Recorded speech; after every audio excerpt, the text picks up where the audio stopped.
निखिल सानेजी ज्यांना माहीत नसतील, खरं म्हणजे सूरजनी ही बैलगाडी आपल्या खांद्यावर घेतलेली आहे आणि सूरजला केदारजींनी आपल्या खांद्यावर घेतलेला आहे आणि सानेंनी केदारला आणि मराठी इंडस्ट्रीला स्वतःच्या खांद्यावर घेतलेला आहे आणि त्यांचा खांदा तो भक्कम राहावा, मजबूत राहावा अशीच ईश्वरचरणी प्रार्थना आहे आणि त्यासाठी मी सिद्धिविनायकला चालत जाणार आहे. निखिलजी ज्या ज्या कॉन्टेंटला बॅक करतात तो नक्कीच काहीतरी स्पेशल असतो. लोक त्याला सुपरहिट करतात, परंतु एखाद्या कॉन्टेंटमध्ये काहीतरी गोष्ट आहे, काहीतरी वेगळेपणा आहे जे प्रेक्षकांना आवडेल. ही जी परख, ही जी नजर आहे ती निखिलजींकडे आहे आणि मला वाटतं की तुम्ही सातत्याने असेच नवीन नवीन, आता हा एक वेगळ्या चित्रपटाला तुम्ही सपोर्ट केलाय आणि मला वाटतं की सातत्याने तुम्ही असं सपोर्ट करत राहा तर इंडस्ट्री पुढे जाईल आणि मराठी इंडस्ट्री आणि फिल्म इंडस्ट्रीला एक नवीन नवीन चेहरे मिळत राहतील. थँक्यू.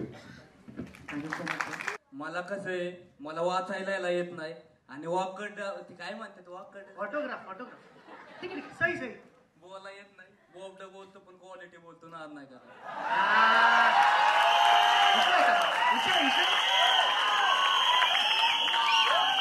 गोडी कसा आवाज नाही मारे. पाचही बहिणींना मी विनंती करतो की त्यांनी स्टेजवर यायचं. निर्मला ताई,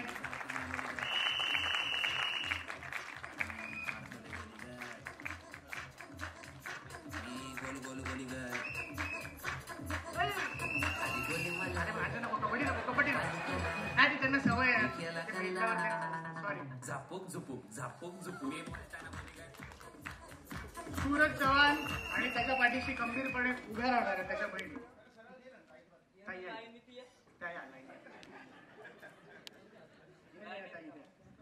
या पुढे पुढे या की तर सीताताई, त्यांना अजून अनुभव नाही सिटीत यायचा आणि मला बी नाही. गावाकडच्या माणसांना इतकं माणसं बघितलं की कसं तरी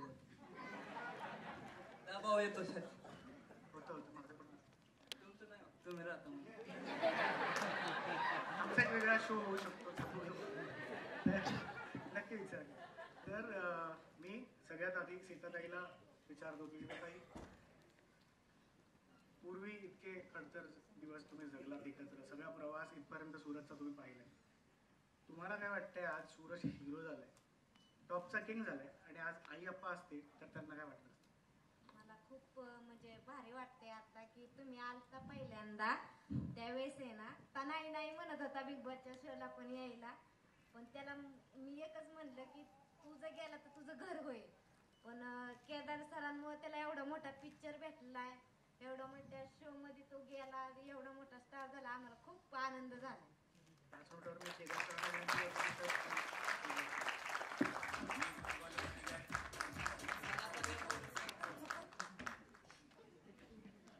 सीताताई, आज आई अप्पा असते तर त्यांना काय वाटलं असतं? तुम्ही एकदा आई अप्पा असते तर नुसतं म्हणजे धिंगाणाच झाला असता गावात, लय भारी वाटलं असतं. आमच्या वडिलांना आहे ना म्हणजे असं पिक्चर ही खूप आवडायचे बघायला. ते म्हणजे मोठे मोठे स्टार आहेत ना मराठीचे, त्यांचे खूप फॅन होते, त्यांना लय भारी वाटायचं. आता त्यांचा मुलगा स्टार झालाय ती लय छान वाटलं असतं आता त्यांना. आम्हाला सगळ्यांना छान वाटतंय. आमचा भाऊ इथपर्यंत आला, एवढा मोठा झाला, मला भारी वाटतंय. घेतल्यानंतर लवकर दुसरीकडे कसं द्यावं हे बघताय. पण मी त्यांच्या वतीने बोलतो, जास्त सगळ्यांना बोलायला लावू नये, कारण मी त्यांना बिग बॉस पासून बघतोय. सूरजच्या पाठीमागे खंबीरपणे या 5 जणी उभ्या आहेत. सूरज, किती बहिणी होते तुला? मला तसं मी आठवा केलीच नाही, 7 जणी बहिणी होत्या. 8वा कृष्ण हा स्वतःच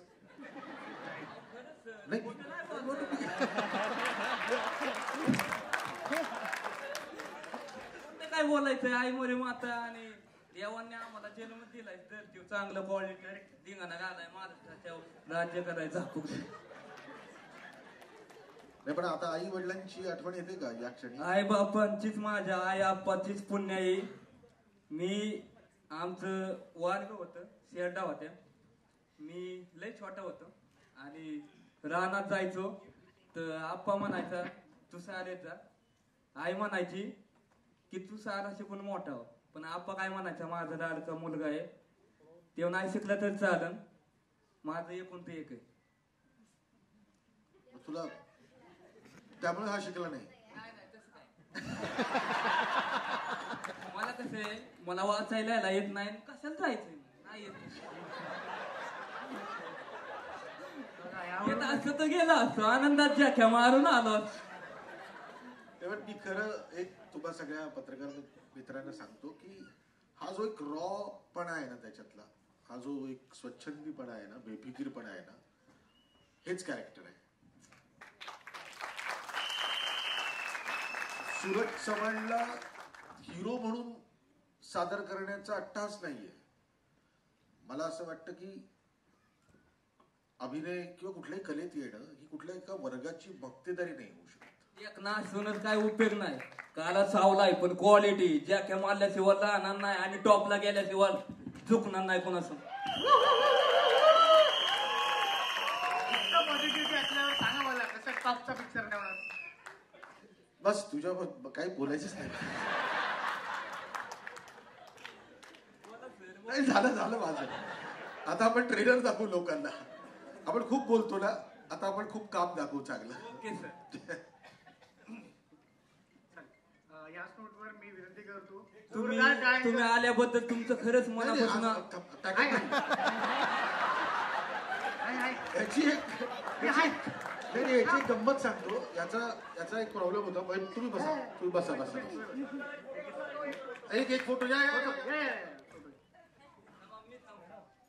तुला थांबायचंच आहे. मग सांगतो, हा ते आई मरी माता, ओम नमः शिवाय, गणपती बाप्पा मोरया वगैरे म्हणतो ना, हे शूटिंग मध्ये कुठल्याही वेळेला म्हणायचा. आणि माझा प्रॉब्लेम असा असायचा की गणपती बाप्पा मोरया म्हणजे पॅकअप. त्यामुळे मी याला सगळ्या थांबून ठेवायचो. आणि एकदा याला पॅकअप म्हणायला सांगितलं तर हा कॅपअप म्हणाला. त्यानंतर मग काही बोलायला नाही लावलं मी त्याला. सूरज शांत शांत. विनंती करतो केदार सर, आपण थँक्यू. हो मजा करूया आपण. मंडळी, सूरज टिकटॉक आणि इंस्टाग्रामवर रील स्टार म्हणून गाजला आणि आता 25 एप्रिल पासून तो एक अभिनेता म्हणून आपल्या सगळ्यांच्या समोर येतोय.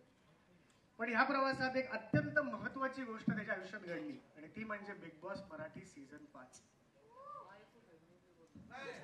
मुलाला मी वेळ देणार भाव, कधीतरी खाऊ दे.